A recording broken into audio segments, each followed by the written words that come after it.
They've taken on 90 tons of fuel and 100 passengers, and they're about ready to start. 90 tons of Concordes couldn't start themselves. They had to be started by what's called a ground part, an air start. So they start two of the engines on the ramp, but before doing that, they're going to put on the anti-collision lights. You can see them where the wings join the fuselage, and they'll also put on the navigation lights on the wingtips. So they're starting up on two engines, they're pushed back. Once they're pushed back, they can start the other two engines themselves, and they're ready to taxi. But they can't see where they're going because of their big nose. So to taxi, they first lower the heat shield visor.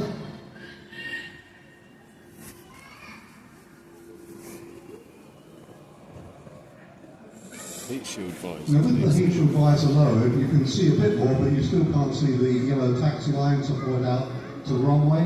So to taxi out to the runway, the nose lowers to 5 degrees. And so like that, they can taxi out to the holding point of the runway. Before they go on the runway, so they're very visible, they're going to put the lights on, the landing lights and the taxi lights. The taxi lights have come on the side of the cockpit. The landing lights are recessed into the streamlined body, and you can, depending on your standing, you can see them coming down now, and they illuminate when they're fully down.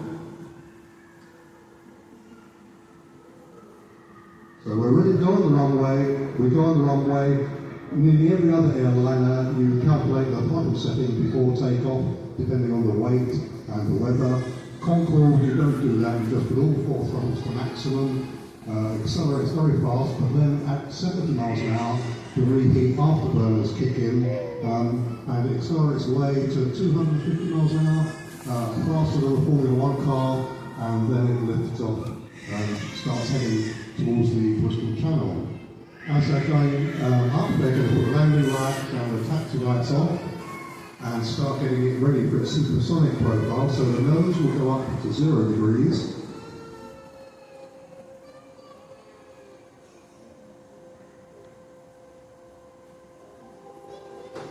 And then the heat shield visor will come up. And they will stay just under the speed of sound until they get clear of the coast out over the Bristol Channel. At that stage, they will use the afterburners to get a real bit of thrust. If you're a passenger on it or a crew, you feel 2 bangs in the back as the afterburners come on, such as the force, and it climbs away up to 63,000 feet. When it gets to Mach 1.7 times the speed of sound, it turns the afterburners off and it continues to accelerate up until, in the case of this one, 2.2 times the speed of sound. So we're going across the Atlantic, 63,000 feet as I said, and we're going very fast. This is the fastest ever Concorde. It went at Mach 2.2, which is 1,450 miles an hour. What they found though during the testing was it gets very hot going at that speed. Part of the reason for the heat shield visor to stop the cockpit overheating.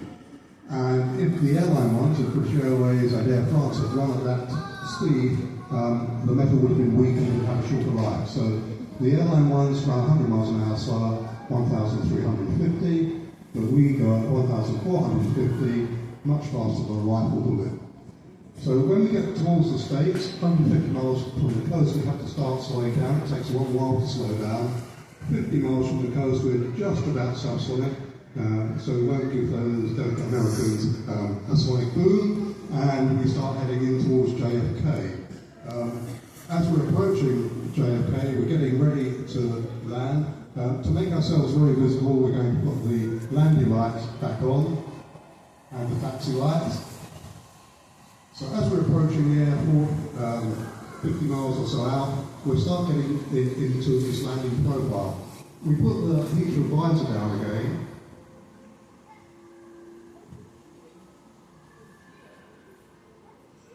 And the nose goes down to 5 degrees. However, they can't see where they're going because unlike an aircraft with 2 sets of wings that has flaps to slow down, fly slow, Concorde only has one wing, doesn't have flaps. So to slow down, it actually comes in like a swan or something to land with its head held high. So you can't see the runway at all. So the nose for landing goes down from this one to 17.5 degrees, which is the droopiest of all of the noses of Concordes.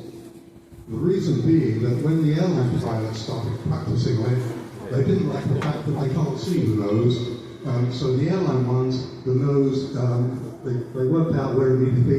12.5 degrees, the airline ones, which they developed on this plane. So this is the airline configuration. So coming into land, an airline one would look like that, but because we've got the droopiest nose, to land we're going to put ours back down to 17.5 degrees. And like that we will land. We land about 60 to 70 miles an hour faster than the Boeings and the Airbuses. We have some first carbon fibre brakes and electrically fanned brakes, so we can actually stop quicker than them. And once we're down to taxi speed and ready to runway, we're going to put the nose back up to the taxi position of 5 degrees.